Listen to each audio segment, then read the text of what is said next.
कि हमें NRWA builder apartments या ऐसी सोसाइटियों से जहाँ पे कि RWA के माध्यम से विद्युत आपूर्ति की जा रही है वहाँ से मिले। तो उस पर जो बात हुई है उसके आधार पे आप लोगों को अपना आवेदन के साथ आधार कार्ड के साथ पैन कार्ड के साथ अपने फ्लैट मकान जो भी है उसकी सेल डीड, लीज डीड और TM। यहाँ TM पे मेरा विरोध है और मेरा विरोध बिजली विभाग से यह है कि TM क्यों, एक बार सेल डीड, लीज डीड हो गई तो TM की आवश्यकता नहीं है। लेकिन उन्होंने अपनी बात यह रखी कि सेल डीड, लीज डीड पहले मकान मालिक से दूसरे के पास जा रही है तो इसके बीच का कनेक्टिंग डॉक्यूमेंट पत्र चाहिए होता है जिसको कि TM कहते हैं। तो उस कारण से यह मांगा जा रहा है, लेकिन बातचीत चल रही है, वर्तमान में यह आवश्यक है। इसके साथ ही कुछ लोगों का यह प्रश्न था कि जहाँ पर यह कि प्रीपेड मीटर जो पूर्व भुगतान मीटर हैं लगा रखे हैं बिजली के, वहाँ पर बिजली विभाग की तरफ से यह अनुमति है क्या कि RWA या सोसाइटी के लोग जो पदाधिकारी हैं मेंटेनेंस के नाम पे बिजली को बंद कर सकते हैं? ये तो विधि मान्य नहीं है और ये विधि विरोध है और इसके अगर कोई ऐसा उल्लंघन करता पाया जाता है तो उसके विरुद्ध कार्रवाई की जा सकती है। पर आवश्यक है कि आप लिखित में पुलिस, प्रशासन, बिजली आपूर्ति प्रदायदाता इन सबको लिखित में दें और अपने पत्रों की पावती अपने पास अवश्य रखें। एक प्रश्न और उठा था कि क्या RWA पे कोई बाध्यता है बिजली की सूचना देने की? तो ये दिसंबर 2017 में NPCL ने अपना एक विज्ञप्ति दी थी और सभी RWA को चिट्ठियाँ दी थी कि सभी RWA को यह बाध्यता है कि 6 माह की विद्युत आपूर्ति हर फ्लैट वार कितनी है और कितना पैसे का भुगतान हुआ है एक शीट बना करके उनको देंगे। अगर वह नहीं देते हैं तो यह नैतिक उत्तरदायित्व RWA और बिजली आपूर्ति प्रदायदाता दोनों का ही है। दोनों अपने उत्तरदायित्वों से किसी भी तरीके से नहीं बच सकते हैं, कारण कि दोनों उस नियम के तहत बंधे हुए हैं। अतः प्रत्येक रहवासियों का, वहाँ पे रह रहे लोगों का यह उत्तरदायित्व बनता है कि समय समय पर इसकी मांग करें और अगर नहीं मिलता है तो इसकी सूचना संबंधित विभाग को शिकायत करें और उनसे भी मांगे, क्योंकि उनके पास ये उपलब्ध होना चाहिए। आगे बात आती है कि वीडियो में मैं पुलिस, प्रशासन, प्राधिकरणों इन लोगों के द्वारा किए जा रहे भ्रष्टाचार के ऊपर मैं एक एक बात लोगों के उठाऊंगा और लोग अपनी बातें मेरे तक पहुंचाएं, मैं वो बात आप तक लेकर के आऊँगा। इस बीच चलते चलते कुछ बातें हैं जो मैं आप लोगों से करना चाहता हूं कि विगत दिनों माध्यम से, समाचार पत्र के माध्यम से प्राधिकरणों ने एक सूचना निकाली है कि औद्योगिक भूमि जो विगत 5 वर्षों से खाली पड़ी हुई है उसका वह वापस अधिग्रहण लेंगे और वहाँ पे नया काम शुरू करेंगे। अब यह देखने योग्य होगा कि क्या बड़ी बड़ी कंपनियां, जो सरकारी कंपनियां जो एक एक दशकों से काम नहीं कर रही हैं, खाली पड़ी हुई हैं। एक ऐसी ही भूमि यहाँ ग्रेटर नोएडा में एक बहुत बड़े मॉल के सामने स्थित है और विगत 10 वर्षों से अधिक समय से वहाँ कुछ भी कार्य नहीं हो रहा है। क्या उसका अधिग्रहण करने का साहस जुटा पाएगी? अब यह देखने वाली बात है कि यह कहने के लिए है या समाज में खाली एक बात प्रसारित कर दी कि हम ऐसा कर रहे हैं, क्या वास्तव में करेंगे? आने वाले दिनों में स्पष्ट हो जाएगा। में आजकल एक नया प्रचलन चालू हो गया है, धर्म विशेष के लोग। आप समझ रहे हैं मैं किस धर्म की बात कर रहा हूँ। उस धर्म से अगर कोई व्यक्ति 4 पैसे भी खर्च करता है किसी समाज सेवा के नाम पे तो उसको इतना बढ़ा चढ़ा करके दिखाया जाता है कि उससे बड़ा दानी और काम करने वाला कोई नहीं है। जबकि अन्य धर्मों में और विशेषकर सनातन धर्म में इस तरीके के काम करने वाले एक नहीं सैकड़ों लोग हैं, लेकिन उनका किसी भी पेपर में इतनी प्राथमिकता से कोई समाचार कोई नहीं छापता है। कारण ये समाचार पत्र, मीडिया यह लोग दे सकते हैं और हम सब लोगों को इनसे ये उत्तर मांगना चाहिए। अभी एक बड़ी ही अच्छी बात निकली है कि वक्फ बोर्ड ने ASI से मांग की है कि उनकी जो मस्जिद अत्यधिक बारिश और बिजली के गिरने से टूट गई थी उसका पूरा निरीक्षण किया है। मेरा सभी सनातनी भाइयों से निवेदन है कि उनकी इस मांग का पूरी शक्ति से समर्थन करें और साथ में यह भी मांग करें कि जहां कहीं भी जो भी मस्जिदें हैं, जिस जगह बनी हैं, उसका पूरा का पूरा भारत सरकार और ASI के द्वारा पूरा निरीक्षण खुदाई करके किया जाए कि क्या वहाँ पे ऐतिहासिक धरोहरों को ध्वस्त करके गिरा करके तो यह मस्जिदें नहीं बनाई गई थी, या उनको ढक करके मिट्टी से पाट करके तो नहीं बनाई गई हैं। अगर ऐसा है तो उस पर एक श्वेत पत्र यथाशीघ्र लाया जाए जिससे समस्त भारतवासियों को इसकी जानकारी हो।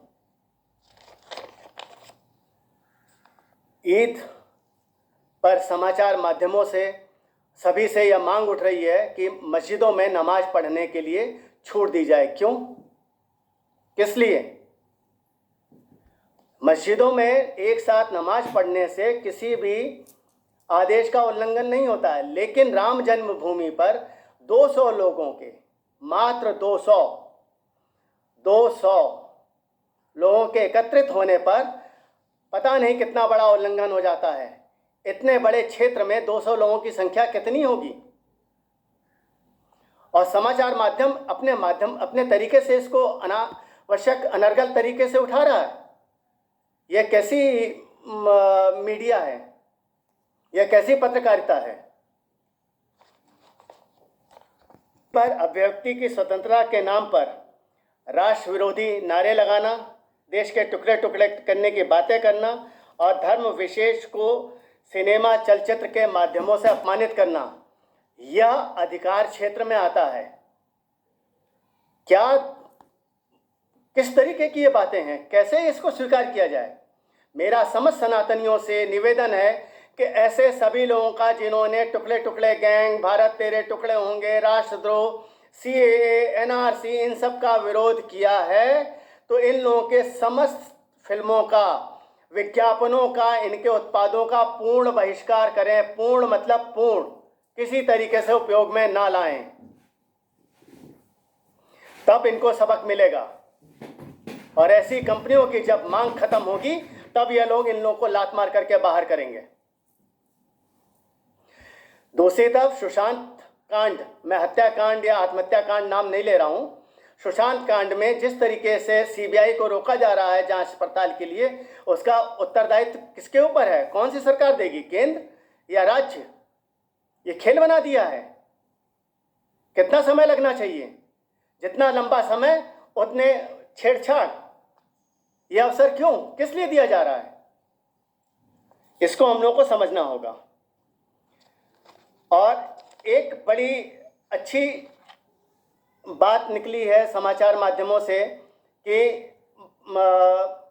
प्राधिकरणों ने, सरकार ने यह निर्णय लिया है कि आपका पड़ोसी अगर आप पानी के नुकसान कर रहे हैं, क्षय कर रहे हैं पानी पे योग्य पेयजल को, तो आपके विरुद्ध दंडात्मक कार्यवाही उसकी शिकायत के आधार पर की जा सकती है।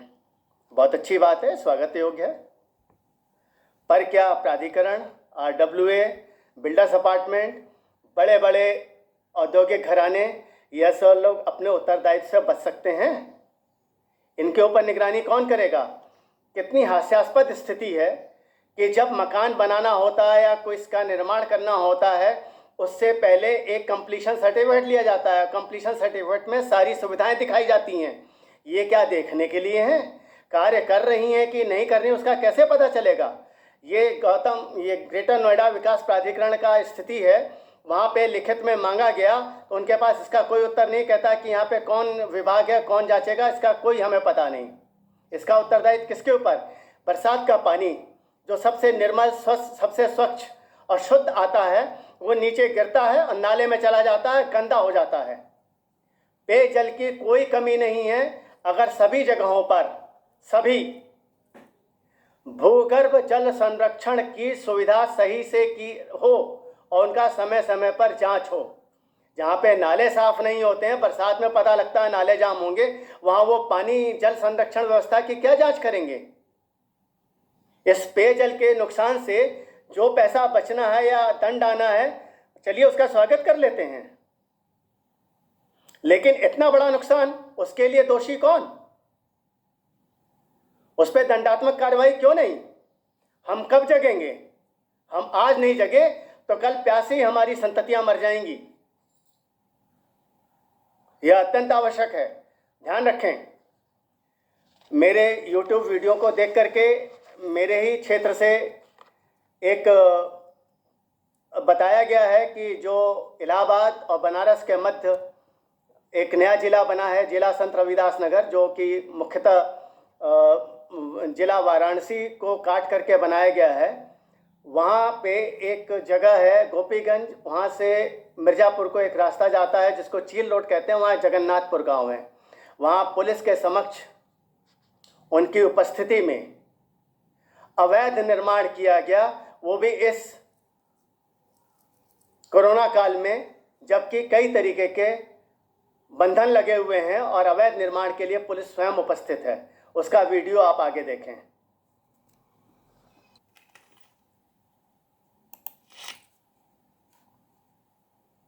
सुना सेम सेम रखा रहा मार बात भाई के आज लॉकडाउन भाई तुम्हारा पैसा दरोगा पाए हैं जो मरवावत हन के लोग गिरवाई देबै और जितना ने हमको वीडियो बना हमको तुरंत हो के FIR हो वहीं अंदर और बॉडी गिरवाई देंगे। तू रखे रहा के वीडियो बताए हमारे सेंड कर तुरंत सेंड हमारे करा।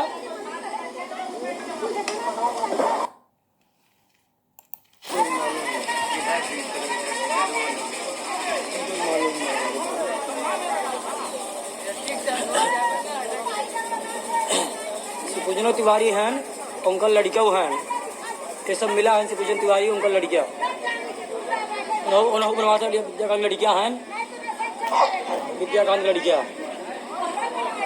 हाँ विद्याकांत की दोनों लड़कियाँ हैं, राजकुमार की दोनों लड़कियाँ हैं, और रमाकांत हैं नौ बनवावत हैं। लेडीज पुलिस बुलाई की जम्बा जबरदस्ती बनवा रहे हैं।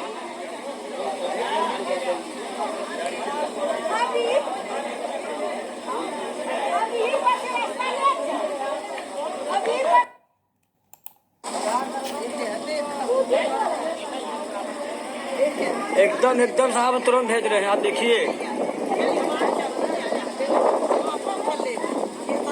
ये हमारा चन्नी हुआ।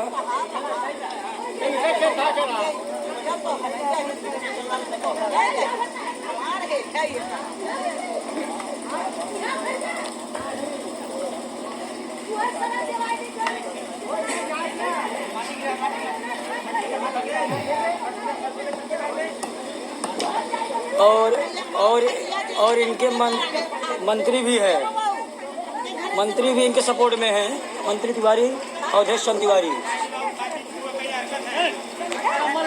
देखिए बैठे हुए हैं। और पूजन तिवारी जो मास्टर हैं उनके लड़के अशोक तिवारी।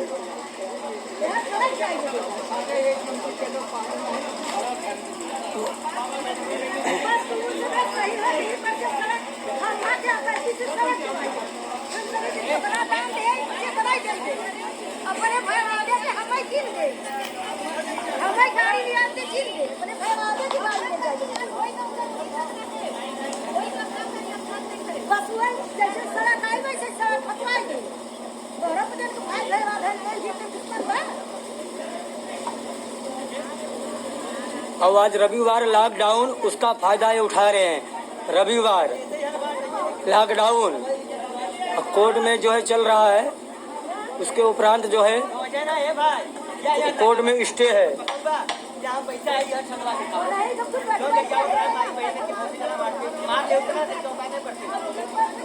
बेटा यहाँ तक ना, यहाँ तक बाबा देखो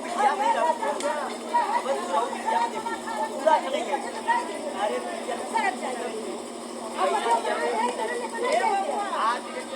और ये हमारा चक 456 का है, 456 का ये है। और वर्तमान में ये भी देखिए 3 घर खंबा लकड़ी लेखपाल साहब और थाने से जो फोर्स है उनके द्वारा जो है बनाई जा रही है। ये लोग पैसे खाए हुए हैं, पैसे के मजबूत पर जो है सब बना रहे हैं। पैसे खा करके बनवा रहे हैं।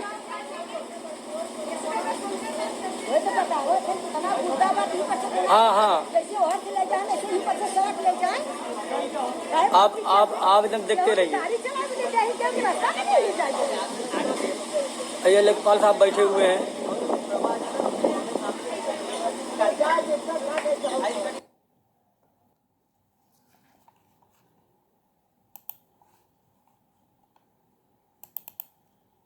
तो आप लोगों ने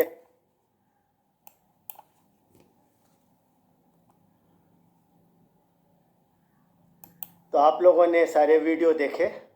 इस वीडियो को देख करके यह स्पष्ट हो जाता है कि स्वयं वहाँ पुलिस उपस्थित है। दोषी अवैध कार्य कर रहा, अवैध निर्माण कर रहा है, उसके विरुद्ध कोई कार्रवाई नहीं है।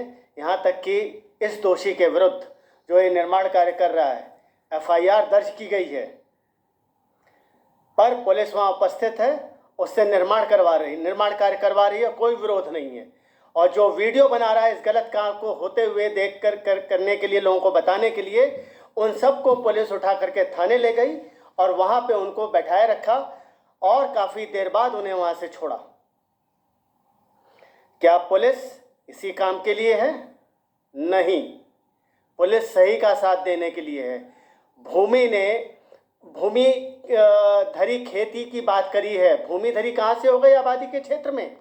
पुलिस कुछ भी बोलेगी और वो मान लिया जाएगा, काहे कि वो पुलिस है, कागज है उनके पास, ऐसे दस्तावेज हैं कि वो भूमि धरी है और भूमि धरी पे निर्माण अवैध। भूमि धरी कहाँ से हो गई? जांच होनी चाहिए। क्या राज्य सरकार, उत्तर प्रदेश पुलिस प्रशासन और स्थानीय पुलिस इस पे सही से संज्ञान लेते हुए सही कार्य करेगा या निर्दोषों को परेशान करेगा?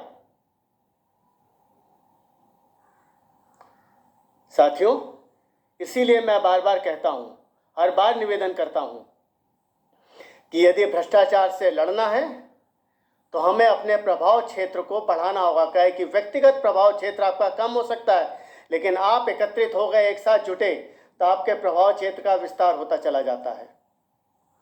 तब जितने अपराधी, दुराचारी, राष्ट्रद्रोही होते हैं, इन लोगों की सांस फूलने लगती है।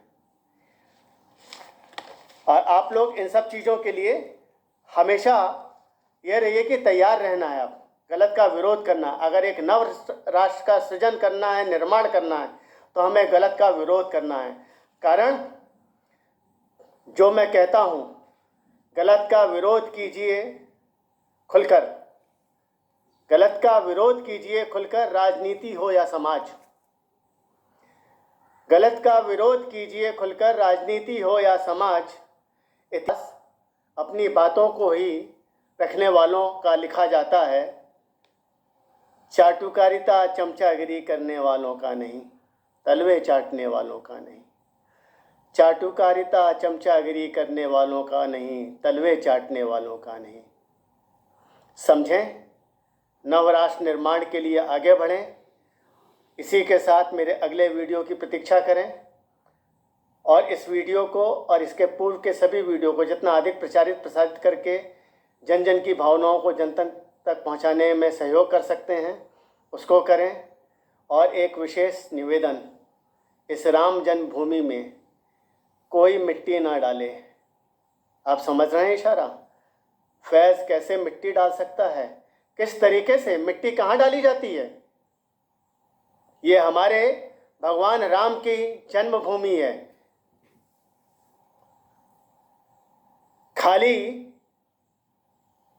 सेकुलर के नाम पे, समधर्म भाव के नाम पे मिट्टी डलवाई जा रही है। वहाँ पे मिट्टी हमारे यहाँ सनातनी परंपरा में नहीं डलवाई जाती है।